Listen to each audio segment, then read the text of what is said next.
And would you please rise and join me in the pledge of allegiance to our flag. I pledge allegiance to the flag of the United States of America and to the republic for which it stands, one nation, under God, indivisible, with liberty and justice for all. And I will note we still have the Harnett County flag behind us. I don't know if anybody else has taken that up, but it's there, so good.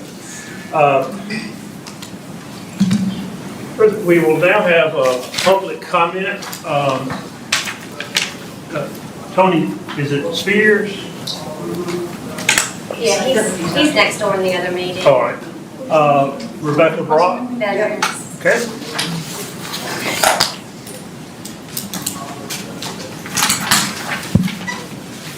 Good evening, board and staff. Rebecca Brock, Northwest Harnett.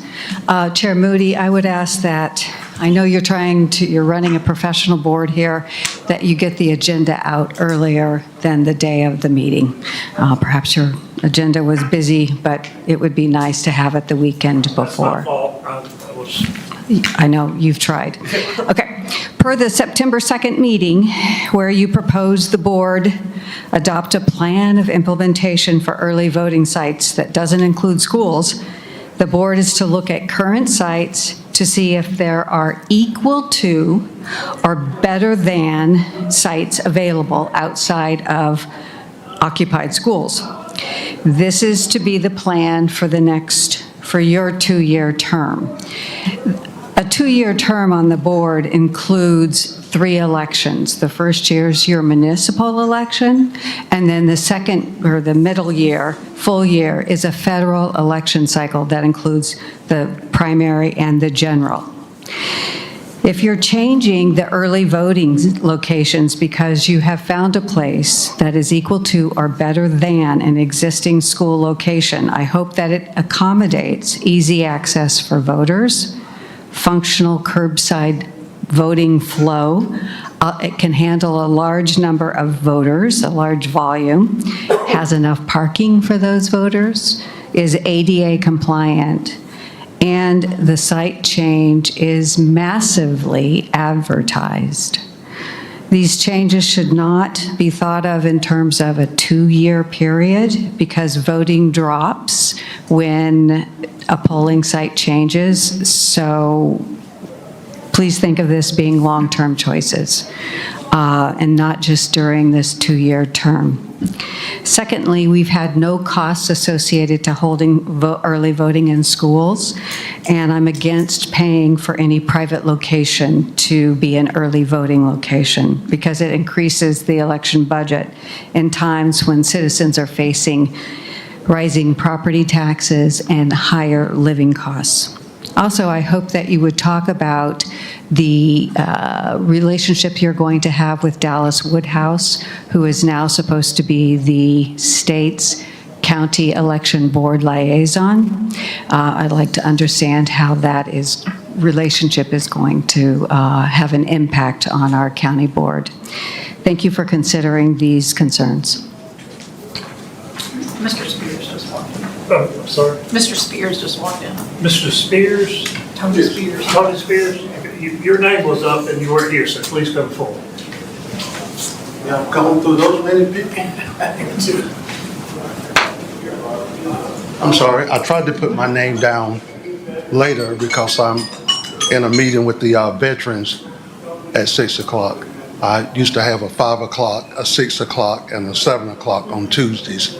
So when y'all did the 6:30, it threw a loop in my plans, but I tried to make and do what I need to do. So I'm trying to settle myself down because I wanted to start off with, I'm trying to play this game as best as I can possibly play it. You asked me to meet at the board. I came with checkers. You all came with chess pieces. I decided we wanted to play maybe Monopoly. I wanted to get the car and drive around the board.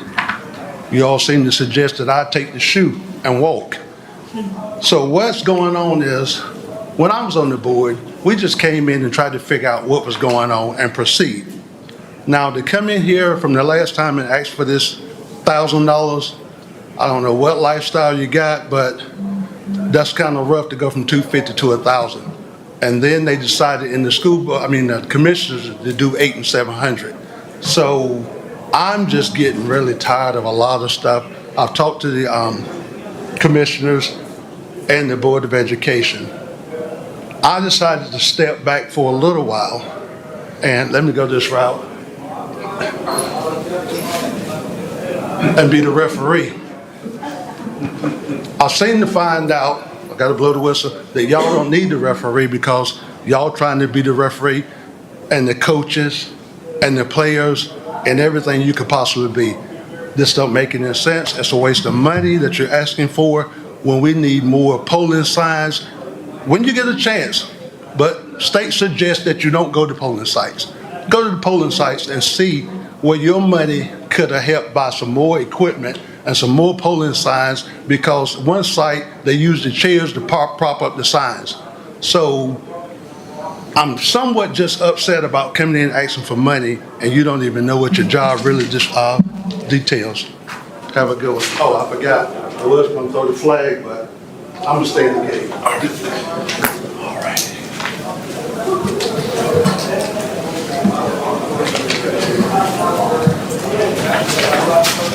All right, next, in the matter of old business, we have to approve the minutes from the September 2nd and September 30th meeting. Is there a motion to approve both sets of minutes? Make a motion, we approve. Is there a second? I said. All right. In favor of approving the minutes, please say aye. Aye. Minutes are approved from both the 2nd and September 3rd. And then we have the election updates. All right, so I really don't have that many updates to give you guys today. The only voting site we've had open is the Irwin site for the Irwintown election. And at the 4 o'clock call-in, they had 62 voters and 1 provisional. We kind of expected a low turnout simply because a lot of the candidates aren't contested. But we'll see what happens by 7:30, how that number has changed. Overall, everything's been going well. Since we just had the one site, we did have some staff just kind of go by and check on them to make sure things were going good and everything is well in Irwin. Let me ask you, I stopped by last Friday, I think it was, and there were 7 people there. Does it take 7 people to run the site? It does, because you have to have, You have to have a chief judge. you have to have 3 chief judges and is mandatory. Right. And then you have to have the assistants and balance the party. And then you have to make Have to have sure, the what? balance the parties. Oh, okay. And then we have to have the ballot table, the machine, somebody's available for the curbside. And then you have to take in lunch and rotations. So it does take a lot, and so I get what you're saying, because it's gonna cost a lot for the 9 voters we had for early voting to have those people there. But again, being that we don't have the space at the office to hold the early voting, we have to staff that satellite site. In the past, when we did have voting in our office, we were able to staff it more minimally because we can use office staff for that. But we don't have room. But we don't have room at our current location. Well, that's something I will address. Any questions for the director about election? Irwin voting? The absentee ballots? So none have been returned. There were no absentee ballots to approve tonight. Per the new state law, we do have to accept day ballots that come in up until 7:30 tonight. So which is why we're going to recess and reconvene at the office at 7:30 in case something does come in. But at this point, I'm not expecting any of them to be returned. Let me address something that Ms. Brock brought forward. We are looking at early voting sites, and the requirements that she mentioned is exactly what we're looking for. Convenience to vote, make sure we've got enough room to vote, and the position in the county itself. And we're hopefully, we've got 4 now, 5, 4, and hopefully we'll be able to have 6 early voting sites. The problem now is Anger. It's in the elementary school over there, and there's been a diligent search of a early voting site in the city of Anger that we can use, and so far we haven't found one. There's just not anything there. So I think the options we have now is leave it there or not have early voting in Anger, and if we take that attitude, probably about half of the county is not going to have an early voting site. We need one in Northwest Harnett because it's the second largest registration in the county, but there's nowhere to have it. I mean, we can't take over a fire department for 17 days. I mean, that would affect public safety. So there's, I don't know. What do y'all think? I'd like to say this, when you're looking for locations, especially businesses or churches, I recommend that we don't utilize any church or any business that belongs to any of us, number 1. Number 2, anyone elected, anyone that works for the county. So it could, because we pay for these positions. These locations, right? The schools we don't, so that was an issue. But now we're may move into churches. Who knows? But I will be mindful. Say that we need to be mindful not to go into any location that would line the pockets of any politician or any board member or anyone else that works for the county. And going back to the Andrew School, I do think the sheriff indicated that Andrew, he didn't feel like Andrew was as much of a safety problem as Western Harnett. Like that Western Harnett really was the concern. Andrew's more separated from the school itself, and I understand, I think Mr. Powell indicated that they don't want to give up that space, but I think for right now, that's really our best alternative in that part of the county. That's what I'm thinking. Just leave it there because there's nowhere to move it to. Well, ever since I've been on the board, we've had that problem, because first they wanted to move us out of, that was the main school they wanted to move us out of, even one of the board members. There's nothing. There's nothing over there. And it's, well, I won't get into the money part of this thing, but there seems to be a lot of money being spent in the western part of the county to the detriment of the rest of it. But I'd still like to see us continue to look. Yeah, we're looking. And the long-term plan is to get out of the school. Yeah, we've got to present this to December the 1st. And they could build us a building. Well, that's what I'm thinking. I mean, if Ben Haven and Boone Trail and all of that has their building and library, what's wrong with Andrew and Northwest Harnett? And if I remember correctly, the county gave $500,000 to that YMCA. Isn't that right? That is correct. Yeah. So There is a lot of population growth out there, so I can understand why they're doing that, but I agree that there needs to be some attention to there's some equity. Yeah. So, But there's also population growth in this area too. where I am in Coates area, it is absolutely phenomenal what's going on there. So we are doing as best we can locations that meet the requirements of early voting. It's got to be ADA. We've got to have enough room. If 500 people show up an hour to vote, we've got to be able to accommodate that. Curbside voting, parking, all of that's got to be considered in what we do. Easy in, easy out. Yeah. And it surprised me, I've been running some numbers. In the 2024 presidential race, and more people voted that than normally everybody else.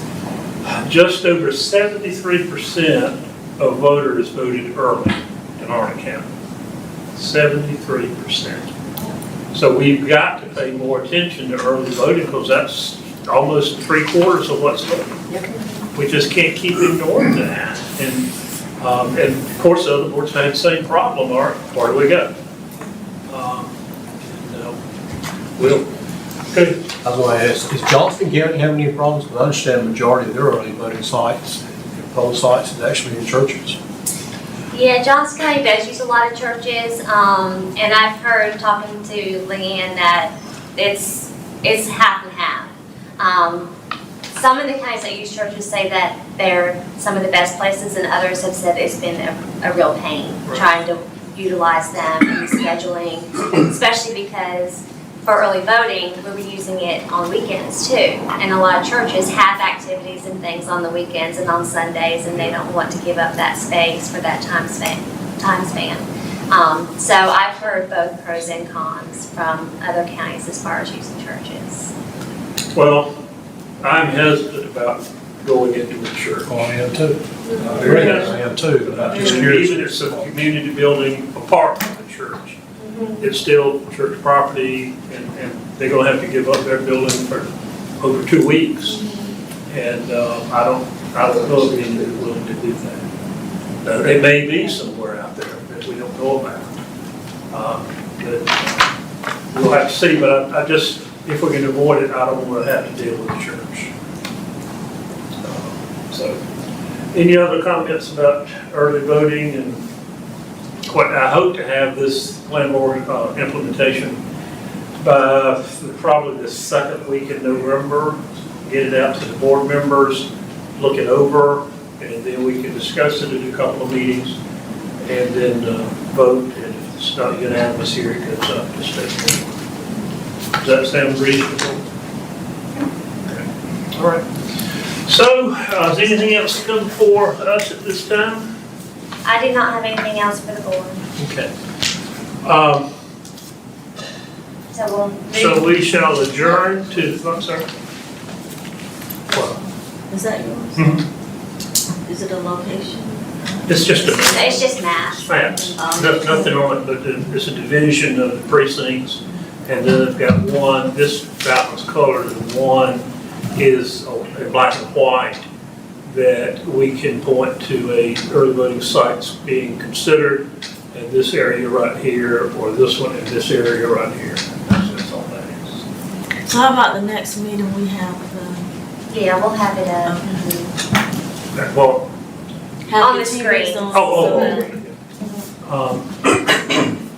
So anything else from the board? All right, we shall adjourn, recess to the office. Okay, and that'll be at 7 o'clock at the Board of Elections. I mean, Oh. 7:30 7:30. at the Board of Elections office.